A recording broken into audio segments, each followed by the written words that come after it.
Y vamos a compartir pantalla. Hoy día vamos a revisar un aspecto que si bien nosotros no lo vamos a poder ver en lo práctico, pero sí quiero que tengan una noción de aquello de manera teórica, ¿no? Vamos a ver de alguna manera cómo opera el formato en la escultura. Y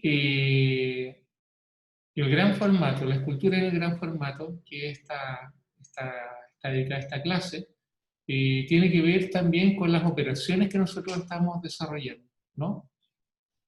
El gran formato implica que la relación que yo tengo con aquello que estoy mirando me genera una sensación y me comunica valores distintos simplemente por el hecho de su dimensión. Y aquí sucede un fenómeno que es bien interesante, que tiene que ver con aquello que a lo mejor ustedes han escuchado alguna vez coloquialmente, ¿no? Cuando se dice, bueno, esto está hecho a escala humana, ¿no? Y cuando alguien se refiere, por ejemplo, al comercio a escala humana, a diferencia, por ejemplo, del retail o de los malls, es que está hablando que hay una persona que atiende su negocio, ¿no? Entonces la escala humana tiene que ver con esa escala 1 a 1, o sea, 1 es igual a 1.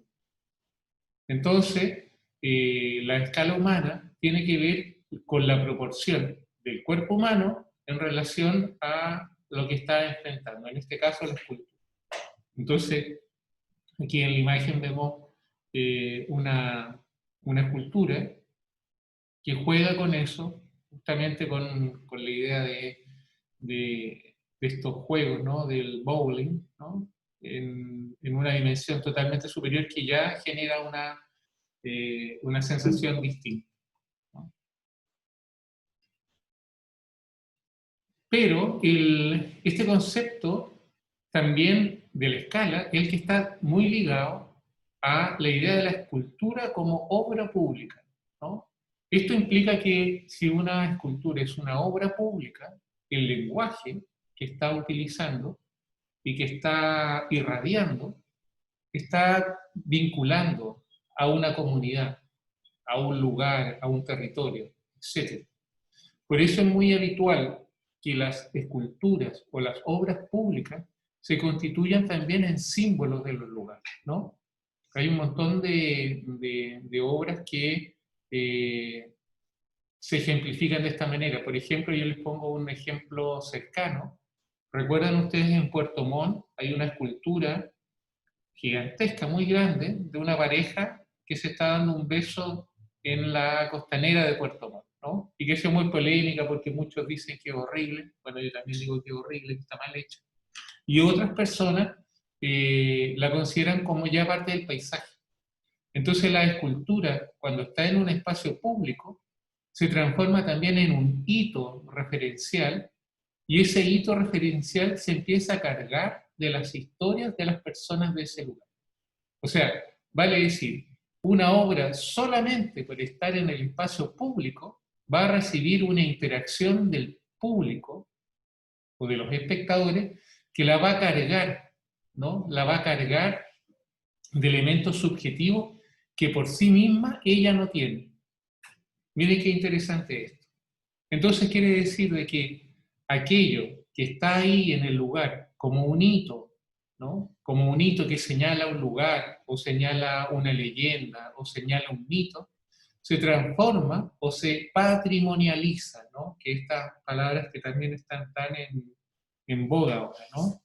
Y el patrimonio, en resumidas cuentas, es aquello que nos pertenece a todos, ¿no? Cuando hablamos del patrimonio cultural es aquello que nos pertenece a todos. Entonces, esa noción de pertenencia de aquello que está ahí se transforma finalmente en un símbolo, ¿no? O sea, representa más de lo que es, o representa otras cosas que no están ligadas a la intencionalidad del autor. Por ejemplo, el escudo que está a la entrada de la universidad, ¿no? Se transforma en un símbolo porque existe el mito de que si yo piso el escudo voy a reprobar mi carrera, ¿no? Entonces, esa noción empieza a cargar ese diseño, ese mosaico con una cara que en realidad no tiene, porque la única cara que tiene es representar el escudo de la Universidad de Concepción, que está hecho a través de una técnica que se llama mosaico, y punto, no tiene ninguna otra significación más que esa, ¿no? Entonces, cuando las cosas se transforman en mito, son fenómenos que trascienden a la noción del escultor. Entonces, en el caso del escultor de Puerto Montt, que si la analizamos específicamente como una escultura, es una mala escultura, ¿no? Porque está mal hecha, porque hay una poca capacidad de mímesis, ¿no? Hay un mal diseño, hay un mal dibujo, pero la gente la ha patrimonializado y la ha transformado en un símbolo, por ende, se constituye en un objeto que después se legitima, ¿no? En el día a día. Eso es una cosa bien fundamental. Y lo otro es que todas estas obras de gran formato requieren una organización, o sea, requieren organizar los procesos de la producción de obra, por una cosa muy evidente, ¿no? Porque son de una envergadura que supera, digamos, la capacidad de una sola persona. Aquí, por ejemplo, nosotros en la imagen estamos viendo una escultura del escultor pop norteamericano Claes Oldenburg, que hizo varias esculturas de este tipo. Entonces, los pasos a seguir de un proyecto público son los siguientes, ¿no? Primero que nada, analizar los conceptos, o sea, las ideas, ¿no? Los problemas que se están planteando, ¿no? Que se están planteando desde un primer boceto, ¿no? Desde una idea inicial. Después, sintetizar a través de un modelo de planificación la producción de ejercicios de escultor. O sea, vale decir que después que yo tengo esta idea, tengo que planificar, ¿no? Tengo que medir, tengo que pesar, tengo que generar una pauta, una carta Gantt que me permita ir llegando, digamos, a los distintos niveles de ejecución de esta obra. Después, evidentemente, viene la realización, ¿no? Realización, la construcción de los cuerpos volumétricos en gran escala, que eso también implica siempre trabajar con equipos, ¿no? En general, todos estos trabajos de gran formato siempre se trabajan en equipo. Hay un realizador que sin duda es el escultor, ¿no? O la escultora, que son las que realizan la idea, pero es un trabajo mancomunado. Y posteriormente valorar los aspectos formales de proyectar y planificar colectivamente estas estrategias de trabajo escultórico. Muchas de estas obras, en virtud de exigencias técnicas, exigencias urbanas, exigencias administrativas edilicias, etc., generalmente tienden a tener pequeñas variaciones. Por ejemplo, otro ejemplo cercano, ustedes ven el monumento al 27F, ¿no? Que está en la ribera del río Biobío. Ustedes saben, por ejemplo, que ese proyecto es la mitad o casi un cuarto del proyecto original, ¿no? El proyecto original incorporaba muchas más torres, ¿no? Era mucho más largo y más grande en envergadura. Pero por presupuesto se recortó, ¿no? Y la oficina de arquitectos que la realizó, que no eran escultores, evidentemente lo aceptaron, ¿no? Y ahí también está la polémica de que esto costó 2.000 millones de pesos, cuando todavía estábamos con el terremoto presente. Pero ahí, por ejemplo, vemos cómo se generan, digamos, cambios en este envergadura. Entonces, siempre la primera noción en esto son los anteproyectos y los proyectos, ¿no? El anteproyecto vendría a ser una suerte de boceto, ¿no? De boceto inicial, ¿no? Como el que ustedes realizaron también. Entonces, ese boceto inicial me entrega como una noción general de la idea que yo voy a desarrollar. Y posteriormente viene el proyecto, ¿no? El proyecto ya es un pasar al limpio, ¿no? Este borrador, y es definir ya medidas, corte, peso, forma, estructura, color, etcétera, etcétera, ¿no? O sea, vale decir, el proyecto ya me dice cómo, ¿no? Voy a realizar aquella forma, ¿no? cómo lo voy a imaginar, ¿no? Cómo lo voy a tabular, cómo lo voy a medir, cómo voy a construir los planos, ¿no? Etcétera, cómo voy a definir ciertos aspectos técnicos, etcétera. Entonces, ese proyecto después pasa a un análisis proyectual. ¿Y qué significa esto del análisis proyectual? Es en que yo proyecto, ¿no?, aquello que voy a hacer en el lugar donde lo voy a emplazar. Entonces el análisis proyectual implica el espacio circundante, el espacio que va a habitar la obra. Entonces eso me implica tomar conciencia también de aquel lugar donde esto va a estar. Si eso se conjuga, si dialoga con el espacio, si dialoga en el sentido que tiene alguna relevancia en ese lugar, el porqué de ese lugar y no otro. Entonces las preguntas por el espacio son las que se definen también de alguna manera en el análisis proyectual. El espacio determina en un porcentaje muy importante el valor de una obra. Si ustedes imaginan que no es lo mismo ver, por ejemplo, la escultura que está de Lautaro en la Plaza de la Independencia, no es lo mismo verla ahí, ¿no?, que verla en un callejón en calle Colo Colo, por ejemplo. Entonces hay aspectos que determinan el espacio que tienen que ver desde lo arquitectónico, por ejemplo, si es un espacio urbano abierto, si es un espacio urbano cerrado, si es un paisaje, si es una rotonda, si es una carretera, etc. Todos esos elementos donde la obra es instalada van a determinar también la relación de significancia que yo voy a generar con ella.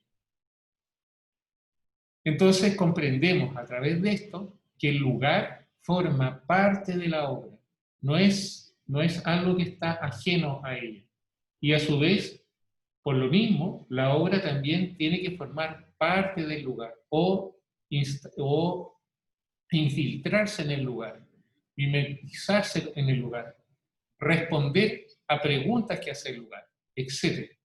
Por ejemplo, ahí vemos una lógica muy tradicional que tiene que ver con la lógica de la conmemoración, ¿no?, o de las esculturas conmemorativas. Entonces, cuando nosotros queremos conmemorar algo, por ejemplo, como en el caso de los memoriales, generalmente el memorial se halla en aquel lugar donde acontecieron los hechos, ¿no? Y ahí se instala como un hito de memoria para recordar y tener presente los hechos que ahí ocurrieron. Entonces, el memorial o la obra que está en función de generar memoria se traduce en un complemento de ese espacio, no le es ajeno. Pero, por ejemplo, cuando vemos, por ejemplo, las esculturas que están, por ejemplo, adentro de un mall, ¿no? Por ejemplo, las esculturas de la Marcela Romagnoli, ¿no?, que están adentro del mall Plaza El Trébol, ¿no?, que si ustedes las han visto, son una suerte de mujeres, de figuras que están girando en torno a unos tubos, ¿no?, que son una especie ¿cómo se llama?, de astas, ¿no?, metálicas, en las cuales juegan, ¿no?, generan un juego con el espacio. Pero ese juego, en ese lugar, no tiene ninguna otra relevancia más allá que simplemente dar un valor estético al lugar, ¿no? Pero no hay un valor de contenido, porque el mall no tiene ninguna carga memorial, ¿no? Por ende, la escultura ahí también simplemente se transforma en un elemento decorativo. Por lo mismo también, ustedes nunca van a ver a un buen escultor o a un artista, ¿no?, que ponga una obra en un lugar así como ese. Acá vemos, por ejemplo, obras, ¿no?, que tienen que ver con el formato, ¿no? La sensación de enfrentar una escultura de gran formato no se condice con la escala reducida que me permite a mí abarcar con la vista y con el cuerpo aquel objeto. Si ustedes se fijan en la imagen inferior, nosotros vemos cómo las personas se enfrentan a estos objetos que, si yo los hiciese en un ejercicio de volumen, por ejemplo, no representaría ningún tipo de complicación. Sin embargo, por el simple hecho de amplificar su escala, esos objetos ya se transforman en significantes muy distintos a lo que podrían ser en una escala muy menor. Asimismo, también en la imagen superior vemos al personaje contemplando esta gran estructura constituida de puros módulos, ¿no?, que son parlantes, y nos damos cuenta cómo esos módulos, ¿no?, constituyen un cuerpo macizo que genera, digamos, esta emoción, ¿no?, o esta expectativa, esta relación con la extrañeza, que nos lleva justamente a inaugurar una experiencia nueva. Y cuando algo nos lleva a generar una experiencia nueva en este contexto, es porque estamos frente a algo que se llama arte o experiencia artística. Aquí, por ejemplo, vemos un ejemplo también del gran formato, ¿no? Esta es la mano del desierto, construida por el escultor Mario Irarrázaval, que está a la salida de Antofagasta. Los que han ido al norte seguramente la han visto desde la carretera, y vemos todo el trabajo que se debe generar a través de grupos de maestros que están trabajando, de soldadores, ¿no?, de otros maestros albañiles, ¿no?, porque les cuento que toda esta mano es toda una estructura metálica, ¿no?, que está forrada con cemento, ¿no? Esta técnica se llama ferrocemento. El ferrocemento es una técnica muy popular porque permite hacer obras de gran dimensión a bajo costo, ¿no? A bajo costo porque finalmente interiormente son huecas y están revestidas solamente por afuera. Pero aquí, y se lo digo con conocimiento de causa porque me tocó ser ayudante de este escultor en mis años de juventud, aquí Mario planteó, digamos, esta mano gigantesca que está acá, que tiene otra también, que son unos dedos que van saliendo de la arena que está en Punta del Este, en Uruguay, que es una escultura también bien famosa. Pero aquí nos damos cuenta que todo el trabajo tiene que ver con un tratamiento, digamos, primero que nada, de todo lo que es la estructura interior, pero también hay un trabajo que se realiza con ingenieros, con calculistas, que van a calcular el peso del material, van a calcular también la fuerza del viento, ¿no? Van a calcular cuál es el grosor que esto debe tener para que sea seguro, etcétera, etcétera. Entonces, es imposible que Mario Irarrázaval pudiese haber trabajado solo en esta obra. Se tuvo que asesorar de un ingeniero calculista, se tuvo que asesorar de un ingeniero constructor y evidentemente también de una empresa constructora que generara y que fuera siguiendo todos estos planos bajo la visión evidente del escultor. Entonces nos damos cuenta de que justamente la fascinación que generan estas obras, quizás aún más las obras figurativas, generan una relación de sorpresa y de emoción en el espectador que no la da el pequeño. Entonces, en ese sentido, también quería compartir con usted algunas experiencias que hemos realizado con estudiantes de la escuela, ¿no?, en años pasados. En años pasados había un ramo que se llamaba Escultura en Gran Formato, y de alguna manera esta asignatura buscaba generar un trabajo colectivo, ¿no? Esta fue una que se llamó Cuerpos Desplazados, y que partió en base a un colectivo, digamos, de estudiantes que tenía la misión de plantear cada uno un proyecto. Y dentro de todos los proyectos, colectivamente, los mismos estudiantes escogían uno, ¿no? Le hacían variaciones, etcétera, etcétera, ¿no? Y aquí ganó este proyecto que tenía la escala del gran formato y que constaba de generar grandes volúmenes a través de género, ¿no?, de tela, y de bastidores hechos con tubos de PVC, ¿no? Cosa que se hacía totalmente factible y que nos permitía también visualizar la gran escala. Posteriormente también se hizo un evento con esto, ¿no? Se generó un diseño de afiches, se generó una actividad. Aquí vemos que es la inauguración, ¿no? Donde se consiguió un grupo de personas que tocaban el didgeridoo, ¿no? Que es este instrumento que es como un palo hueco, ¿no? Que suena muy bien, se hizo toda una ceremonia, fue algo muy, muy interesante, ¿no? Cuerpos desplazados, imagínense, esto fue del 2008. Y fue un trabajo arduo que justamente haciendo escultura nos implicaba trabajar en equipo. Y este fue el resultado. Un resultado que fue muy, muy emocionante, fue una experiencia muy satisfactoria, muy hermosa también porque lo hicimos en la noche y eso generó también un hito también dentro del campo. Aquí está una, que es una primera, por ejemplo, aquí ustedes visualizarán al profesor José Miguel Morales, que es jefe de carrera de artes visuales, ahí estoy yo con algunas caras menos, y este fue el primer proyecto que hicimos, que se llamó Presencia, ¿no? Y constó de un inflable neumático, ¿no? de plástico, que fue totalmente diseñado a través de computación, y ahí el proyecto que ganó de todos los alumnos de aquella época fue el de José Miguel Morales. Entonces todos se abocaron a la labor de generar esto, ¿no? Trabajamos con unos motores que están todavía en el pañal de escultura y generamos este gigantesco volumen que llamó mucho la atención en la universidad. Y básicamente era justamente generar ese ejercicio del volumen, ¿no? De este gran volumen escultórico. Aquí hay otra, ¿no? Que tenía que ver con la idea de una torre, ¿no? Una torre que tenía 4 cabinas donde uno se podía entrar y se podía conectar a un mensaje que se estaba dando por un megáfono que estaba acá arriba y que a su vez también se replicaba en estas cabinas.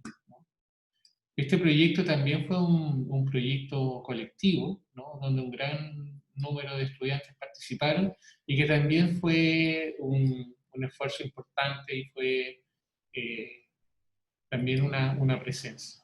Pero, por ejemplo, acá vemos otros proyectos, como la estatua de la Madre Patria en Rusia, que mide 87 metros de altura.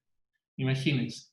Imagínense usted la proporción de estas personas en relación a la obra.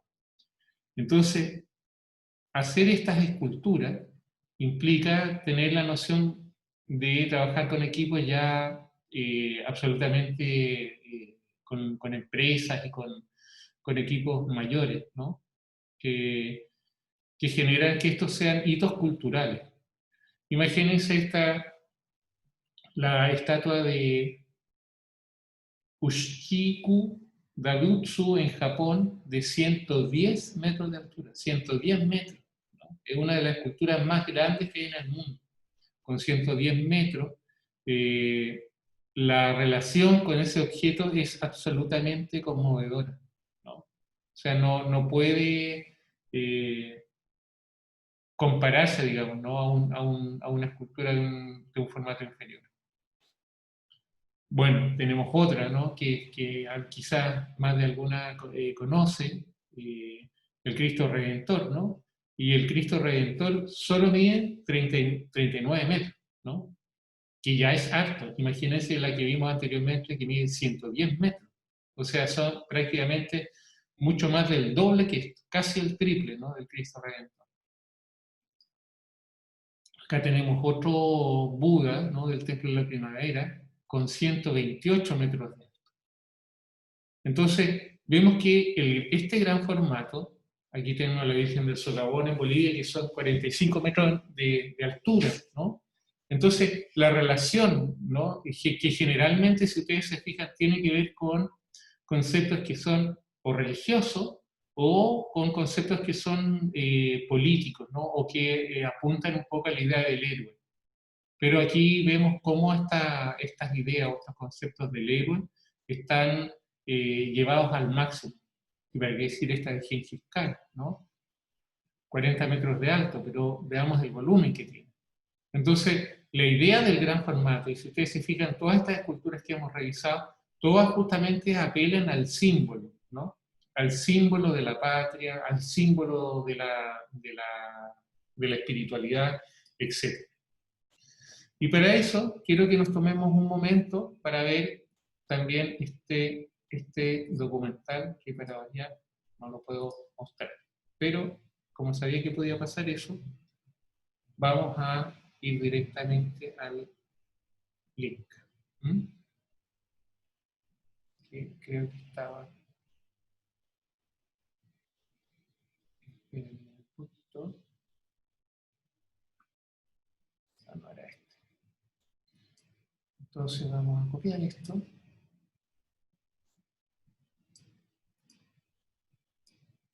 Y lo vamos a poner en internet directamente.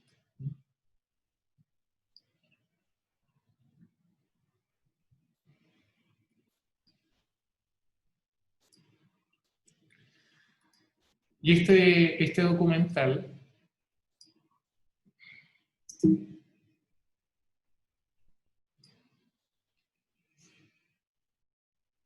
les pido por favor que se den el tiempo de verlo.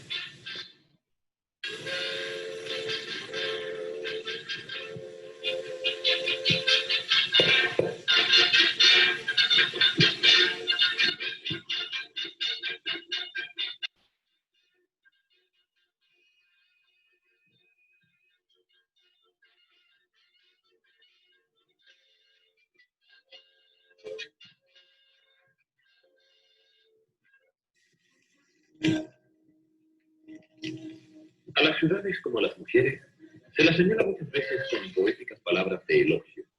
Concepción, sugestionante urbe del sur medio de Chile, ha sido llamada desde viejos tiempos la perla del violín. Ciudad de vasta e intensa actividad industrial y agrícola, enraizada a las más significativas tradiciones nacionales, ha sido también señalada por un gran escritor chileno como la ciudad brumosa. Si sus bromas son ciertas muchas veces, como son sus lluvias, Concepción guarda siempre esplendores especiales que la personifican y la vigorizan. Uno de estos esplendores es su universidad y su lema por el desarrollo libre del espíritu.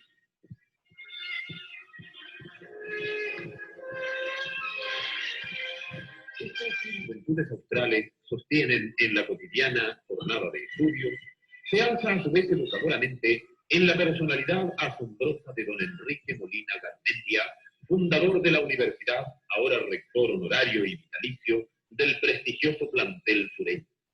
Varón formado en docencia, alentador de juventudes, creador de trabajos culturales que honran a Chile y a América, existe en vigor y rigor de patriarca, al estilo de los grandes próceres de nuestra historia.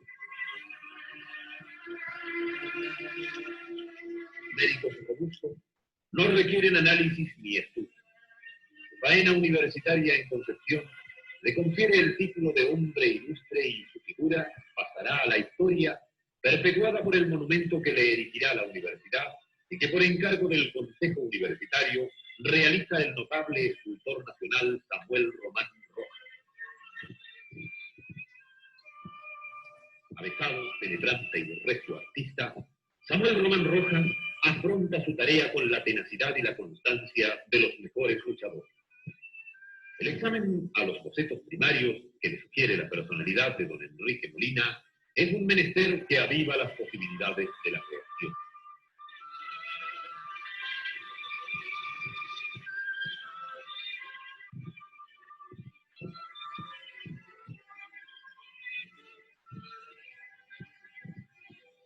El dinamismo artístico se aplica a la idea que se concentra en líneas elementalmente trazadas, pero que servirán para iniciar la disciplina que requiere la construcción del monumento.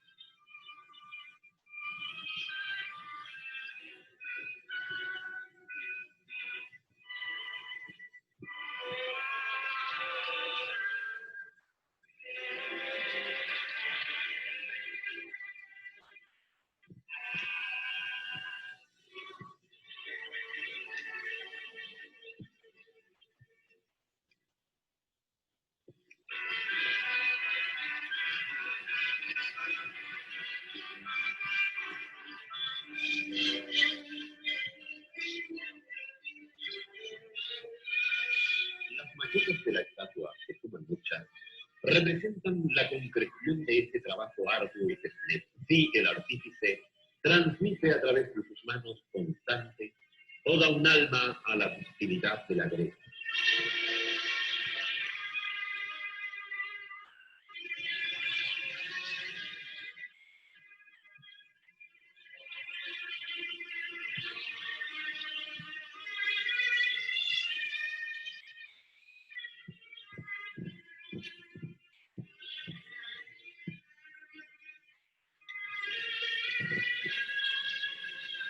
Una última maqueta estructurada en fierro y soldada por un experto es recubierta luego por el artista con porciones de greda que permiten sorprenderse más tarde, después de muchas horas de trabajo, de la limpidez de línea y la fortaleza plástica y poética de lo que a través de meses será la estatua homenaje a don Enrique Molina.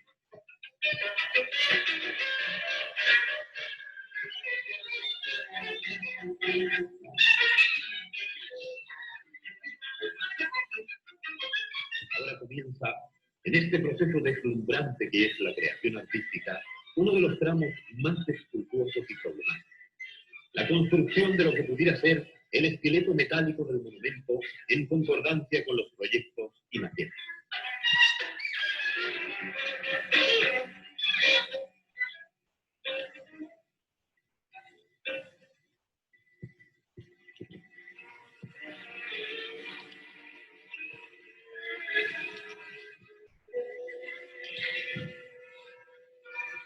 El taller del escultor se llena como de una animación estelar, y las tiras de fierro que pudieran haber sido destinadas a sostener las murallas de alguna construcción urbana, aquí se utilizan para elevar las formas de algo que será un símbolo.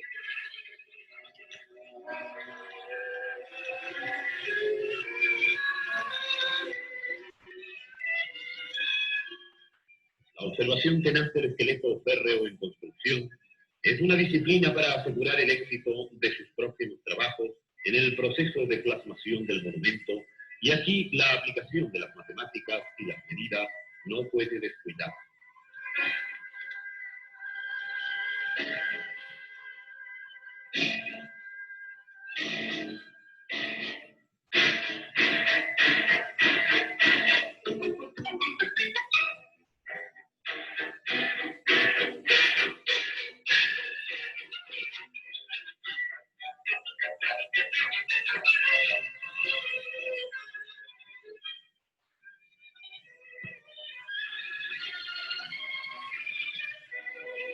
Puestas en la cúspide de esta red de fierro las formas primarias de la cabeza, comienza el trabajo más paciente, el que exige más disciplina y más ahínco creador.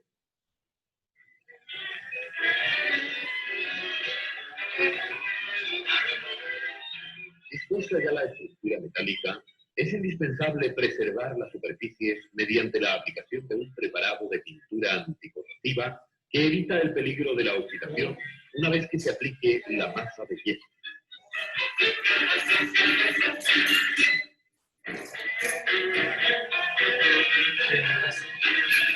Quienes admiran en los paseos de las grandes ciudades monumentos que exigieron técnica, como las que ahora utiliza el escultor, no podrían imaginarse la porción increíble de detalles sobre los cuales el artista debe tener alerta la mente. Es el caso de esta operación en la que el ayudante intercala entre la ferretería listones que darán mayor consistencia aún a la estructura, lo mismo que la aplicación de trozos de rejilla destinados a afianzar la caparazón de yeso.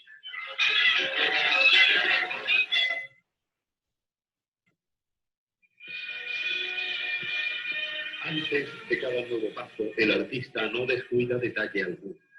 Así medita y luego dispone con tranquilidad, con una serenidad de creador seguro de su concepción plástica.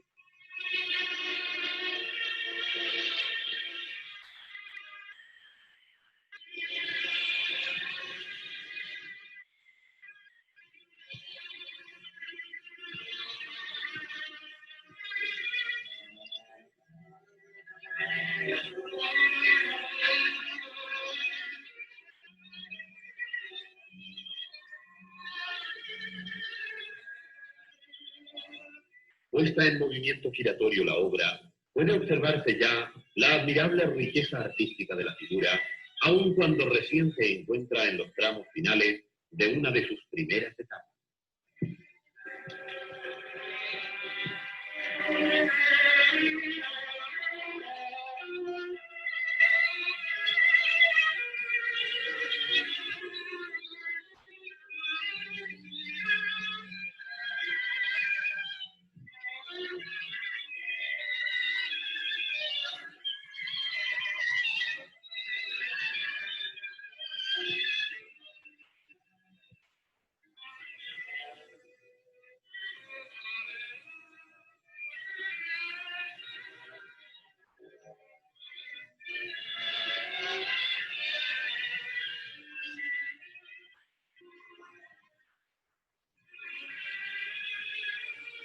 Materias de la tierra, sean minerales o vegetales, concurren a este proceso de maravilla.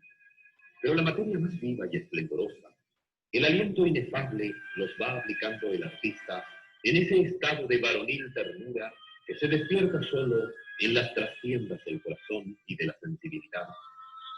Como quien acaricia el rostro de los hijos, las manos del escultor van poniendo sobre hierros y madera las masas de papel y yeso que asignarán corporeidad y armonía de línea a la idea escultórica.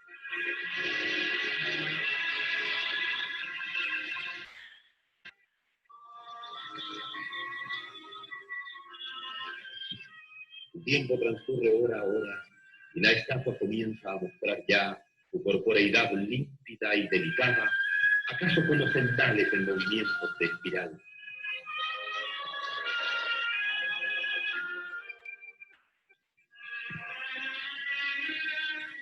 Los menesteres secundarios que requiere la obra exigen la intervención de ayudantes expertos, entre los que el escultor no desatiende el concurso también paciente y fervoroso de colaboradores jóvenes que le cooperan en los detalles más variados.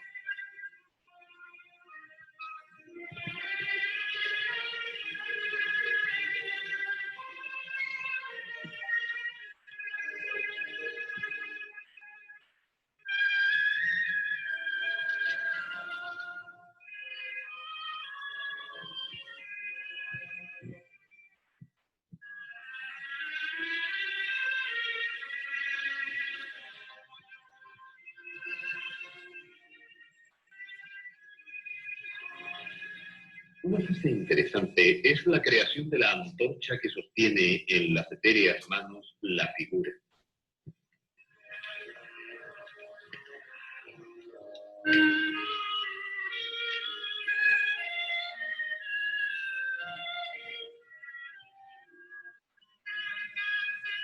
Cualquier omisión en la aplicación de la materia plástica restaría diafanidad a la obra.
Las herramientas son simples, pero con ellas el escultor atiende lo mismo los grandes como los pequeños detalles de la obra, hasta dar con la solución de cuanta dificultad se le oponga.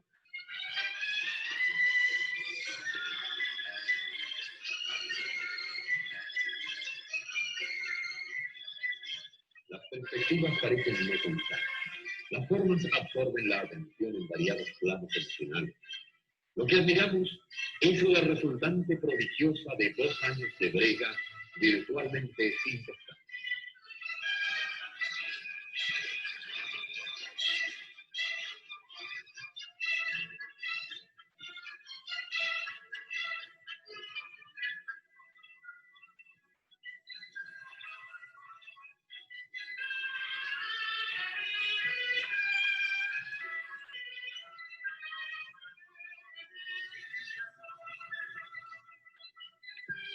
Dar forma a la cabeza de la escultura tiene su problema. Samuel Román Rojas salva los espolios con una habilidad de viejo artista, acostumbrado a resolver los problemas de su arte, ahondando en su propia alma y recurriendo al fervor del trabajo.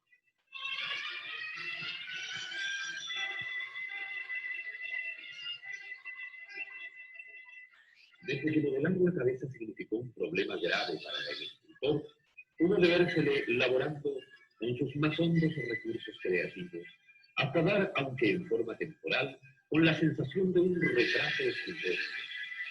El espíritu de los hombres, visto a través de sus rostros, no es siempre asequible a los afanes y a las ambiciones de los artistas.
El transcurso del tiempo nos da la presencia de una nueva primavera que irrumpe, llena de alegría vegetal y júbilo de luz en los patios solariegos de la casa del escultor.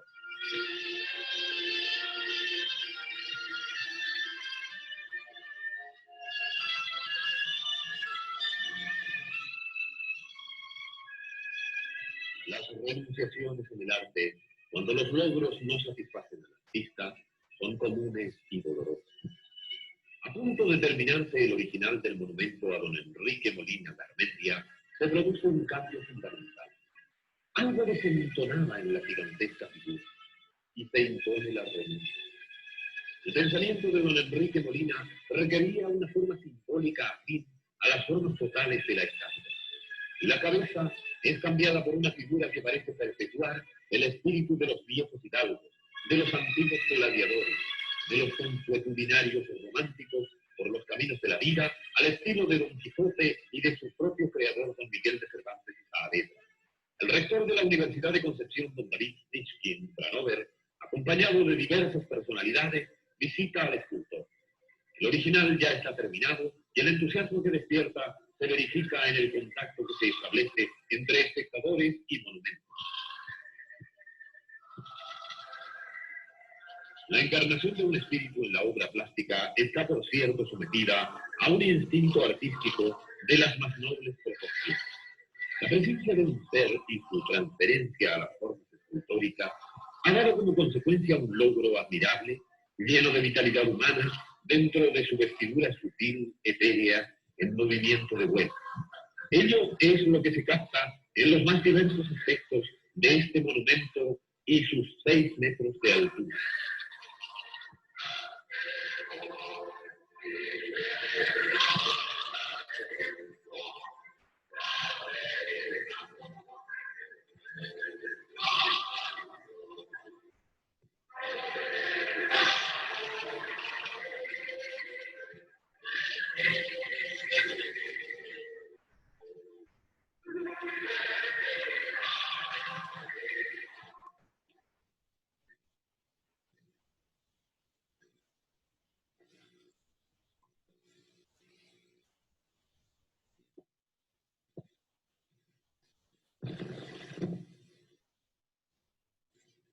Bueno, ahí terminamos de ver este documental, ¿no? Que es una joyita, la verdad, ¿no? Y que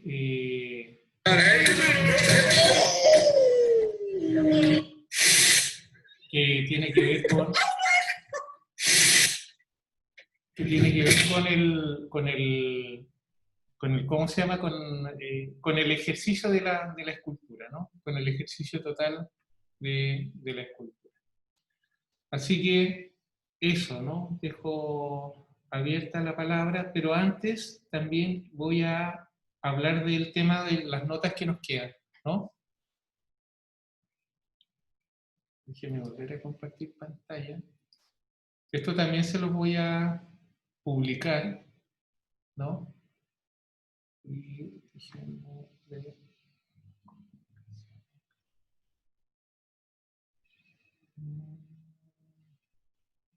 Fecha de nota.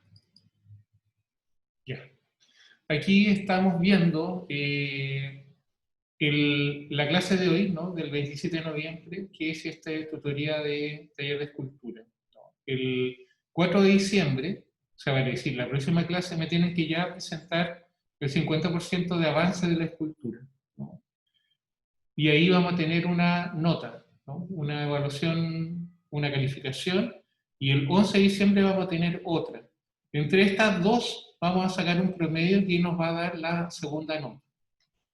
Después, el 18 de diciembre, vamos a tener nuestra clase teórica en la cual yo les voy a hacer el encargo del portafolio y les voy a explicar de qué se va a tratar, ¿no?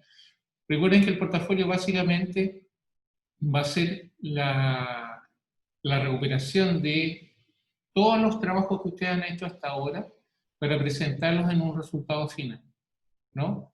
Y eso lo vamos a entregar el 8 de enero. Y el 8 de enero va a haber una evaluación calificativa para la presentación de un primer grupo. Pero para que no se confundan, el 8 de enero todos entregan el portafolio. Solo que hay un grupo que vamos a determinar, porque somos muchos, que va a hacer una presentación de su propio portafolio con su reflexión, ¿no? Para los cuales yo les voy a dar un tiempo, les voy a mandar una pauta de cotejo también para que sepan de qué se va a tratar, al igual que lo de la escultura. También les voy a mandar una pauta de cotejo. Y la segunda presentación va a ser del segundo grupo, va a ser el 15 de enero. Ahora, todos entregan el 8 porque evidentemente no puedo hacer de que el segundo grupo tenga una semana más que el grupo anterior, ¿no? Esto se los voy a publicar porque entiendo que después del 18 viene Navidad y después viene Año Nuevo. Entonces hay 2 semanas ahí que no vamos a tener clase. Entonces después la otra que viene es el 8 de enero y después el 15, ¿no? Así que esa, digamos, esa es el itinerario que tenemos. Así que, bueno, no sé qué les pareció el video el documental de la escultura, un documental que evidentemente tiene toda la parsimonia de aquella época, ¿no? Incluso cuando parte y dice esa frase que es nefasta, sobre todo en esta época cuando dice algo así, son como las mujeres, ¿no? Una cosa así como el vino. Esas conclusiones tan machistas de esa época, ¿no? de ese tiempo. Pero es muy interesante el trabajo de Samuel Román, ¿no? De ver cómo esta cultura que uno ve todos los días, cómo se fue constituyendo. Así que eso, ¿no? De eso se trataba la clase de hoy. Quiero que las personas que tengan alguna duda, que me quieran mostrar el avance de su escultura o que tengan algún comentario, lo puedan hacer ahora. Así que dejo abierta la palabra. Profe, yo tengo dudas sobre la entrega de la próxima semana. ¿Vamos a tener que hacer como un PowerPoint igual que la vez pasada o se presenta en clase? No, yo les voy a mandar una plantilla, ¿no? Para que me manden esa plantilla de un PowerPoint. Ah, ya. Bueno, Porque, eso. claro, y lo que sí quiero que sean súper rigurosos en que yo les pido algo y que me presenten lo que les estoy pidiendo, ¿no? Porque Ahí bajé muchas notas porque, por ejemplo, en los dibujos técnicos, pedí yo ciertas cosas que como que no, hay muchos que no las pescaron, ¿no? O sea, mandaron lo que quisieron. Igual yo le evalué porque algo me enviaron, ¿no? Pero le bajé la nota porque no me enviaron lo que yo les pidieron, que le pedí con un margen de 2 centímetros, una viñeta con su nombre, etcétera, y unos que ni siquiera le pusieron el nombre. Y esas cosas son graves, ¿no? Son graves porque ustedes son profesores. Se supone que ustedes van a enseñar esas cosas a sus propios estudiantes. Y si ustedes no las hacen, difícilmente las van a poder hacer sus alumnos. Entonces, estos pasos que vemos, que de repente son como que no tienen mucho sentido, ¿no? En términos como del arte, ¿no? Pero hay que hacer la diferencia en que ustedes están estudiando pedagogía en artes. Y la pedagogía implica procedimientos que son sumamente importantes, si no incluso a veces, muchas veces más importantes que los propios contenidos. Entonces lo que estamos haciendo con este ramo es tener conciencia de los procedimientos, ¿no? Para que, para yo poder enseñar esto, le puedo decir a una persona, a un estudiante, a un niño, a una niña, mira, estos son los pasos, esto es lo que tienes que hacer primero, esto es lo que tienes que hacer después, es importante la presentación, es importante ser prolijo, etc. El criterio que yo tengo para evaluarlas y evaluarlos quizás no tiene tanto que ver como podría ser, por ejemplo, una carrera arte visual, sino que aquí es muy importante, muy trascendental la forma en que ustedes enfrenten el trabajo, ¿no? O sea, si ustedes llegan a un resultado, porque yo no estoy pidiendo a nadie que aquí sea artista, ¿no? Pero sí que sea capaz de concretar los pasos de manera limpia y clara, según las instrucciones que yo les estoy solicitando. Entonces, le voy a pedir también que sean rigurosos en eso, ¿no? Porque eso también tiene que ver con el orden. Si yo soy ordenado en mi presentación, puedo hacer de que mi idea se entienda. Si yo no soy ordenado, no voy a ser un buen profesor, porque no voy a tener la capacidad de explicarle a mi estudiante cómo se debe hacer eso, ¿no? Entonces les voy a pedir que por favor en eso sean rigurosas y rigurosos. Entonces, como tú me preguntas, Camila, la próxima semana voy a revisar el 50% de la escultura ya realizada. Y posteriormente, en la clase subsiguiente, vamos a revisar la escultura ya terminada, ¿no? Entonces yo la próxima semana les voy a poner una nota y la clase subsiguiente le voy a poner otra nota que va a ser por el resultado final, y entre esas dos notas voy a generar una nota única que sería la segunda nota, ¿no? Recuerden que vamos a tener 3 notas y el portafolio sí va a ser, la exposición va a ser de una nota, ¿no? Directa. Ahí tendríamos las 3 notas y con eso tendríamos el promedio de la asignatura. La idea, digamos, de que el portafolio tenga una sola nota es que lo más importante en esta asignatura es comprender, ¿no? Comprender y tener claridad de los conceptos y de los procedimientos que hemos ido desarrollando en la clase. ¿Ok? Si hay alguien que me quiera mostrar los avances que lleva en su escultura. Si no hay nadie, lo dejamos hasta acá y nos vemos la próxima clase. Bueno. Yo personalmente estoy armando una estructura de Plumavit como abajo para poder ponerla. Al final no voy a trabajar con arcilla, voy a trabajar con greda. Pero así como mucho avance no tengo tampoco, entonces no creo que tenga mucho sentido mostrárselo. Antonio, ¿cuál era? Ah, el tuyo era el de los cuerpos. Sí. Ya, ¿y lo estás tallando le estás haciendo la estructura de Plumavit? O sea, estoy haciendo como las formas básicas en Plumavit, porque si no es demasiada materia en arcilla, si igual es grande.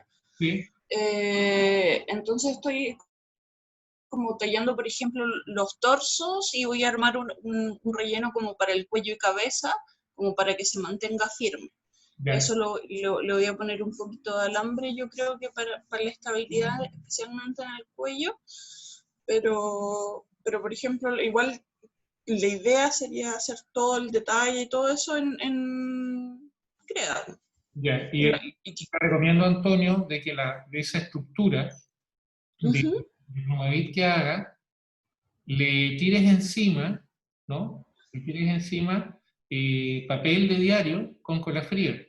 Que las forras en papel de diario con cola fría para que la greda se te pueda agarrar.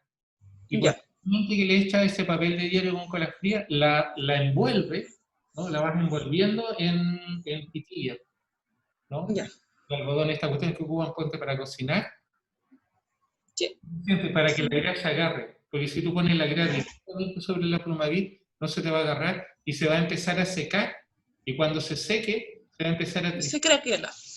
Claro.